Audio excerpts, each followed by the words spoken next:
Hello Internet YouTube, 8-bit Rabbit Tech here, and today I'm going to talk about the Huawei Ascend Mate 7 6-inch phone that I choose for my contract. I had an Samsung Galaxy S4 as my previous phone, and I was searching for something bigger but also rather affordable. So yeah, maybe in the size of the iPhone 6 Plus, but much cheaper. And I ended up with getting a contract with the Ascend Mate 7. I got this phone now for around 2 weeks, and I like to share my opinion and my experience with you. So first of all, it comes in a very nice package, proudly presented by Huawei. I was surprised that they actually write their company's location and stuff on there. They really take pride in what they're doing now, and yeah, they don't hide that they're producing in China and stuff. So they're actually taking a step forward and competing on the international market. Included in the package comes the phone, of course, with manual and stuff. Headphones. The headphones are not that high quality stuff. Comes with a charger, but you can see it feels pretty cheap plastic. But who needs a charger? So they definitely take like a more cost-effective way here. But the phone actually is pretty good. Has a full aluminium frame. Comes with fingerprint reader. This was one of the features that I initially take my buying decision for, because fingerprint reader, nice feature. In real life conditions it works okay-ish. If you program like 5 fingers, then maybe like 2 out of the 5 work on the first try and take second try. But it may also be that my cover, you see here, is a bit too thick for to use it as it's supposed to be. But the overall experience is, the build quality is rather nice. Small gaps, no gaps. The display feels like the whole size of the device. They talk about like 89% display to body ratio or something like that. Comes with a 30 megapixel Samsung device, CCD sensor, just one color flashlight device. No infrared beam, rather disappointing. Micro USB charger, dual microphone for noise cancelling. The power buttons are located in the right position for me, and the screen really is amazing screen. It's a full HD screen, looks pretty nice. I can demonstrate a fingerprint reader. Just put your finger here, ching, unlocked. Huawei uses their own what they called Emotion UI in the version 3.0. Leaves room for modification. I put in an Apple-ish home screen on there. Looks pretty nice, I think. It's powered by their own silicon, high silicon something 8-core, which includes a 1.8 gigahertz newer ARM processor, together with a quad-core, a bit lower powered 1.3 gigahertz version. It comes in this version 16 gigabyte with 2 gigabyte of memory and internal storage of 16 gigabyte. So 2 gigabyte of memory is rather okay for the most applications. If you use multitasking a lot, it could be a bit more.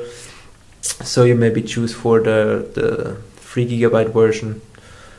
But overall, this is actually a good phone. As you can see, the screen fills most of the front, which looks rather nice. I was searching for a big phone, like I had a S4 before, and I always thought that maybe the screen is a bit too small for like using it as a normal phone and also using it in the afternoon to watch some movies and browsing. It overall delivers a more easier experience than smaller screens. This is a full 6-inch screen. The phone has the same size as a 6 Plus, is a bit thicker, but delivers a bigger screen. Like I think the 6 Plus is like 5.5 inch or something, or 5.8 inch, and this is a full 6-inch full HD screen. IPS panel looks pretty nice. The overall performance is pretty good, and according to Huawei and forums, we're receiving the update not to 5.0 it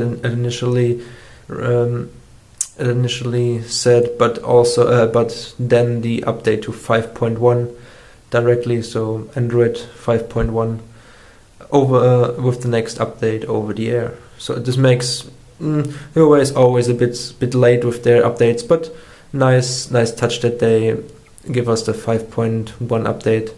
So we'll see how the battery life and the overall performance will work with that new system. But yeah, as you can see, NFC's on board, works pretty good. Wi-Fi could be better. I realized that they have some issues with the antenna, like with the iPhone 4 or something. So if you touch the gap between the antenna and the body, the Wi-Fi drops. But yeah, I'm using most of the time I'm using the cover. This is an expectable behavior because they're using parts of the body frame for an antenna. I think the same could be for the gap here. Yeah. Why they never learn? But yeah. Overall, the first 2 weeks showed me that this phone is actually pretty handleable. Even though with the big size of the 6-inch screen, I adapted myself to it. Most of the time, I carry it around in my jacket, not in my pants. So it's not a problem for me. The weight is pretty good. It's rather light, and yeah, the features and the price makes it pretty affordable. So it's a good opportunity for people that don't want to spend that much money on a phone and don't want to take the money for buying the status or seeing a phone as a status symbol, as some people think about the iPhone.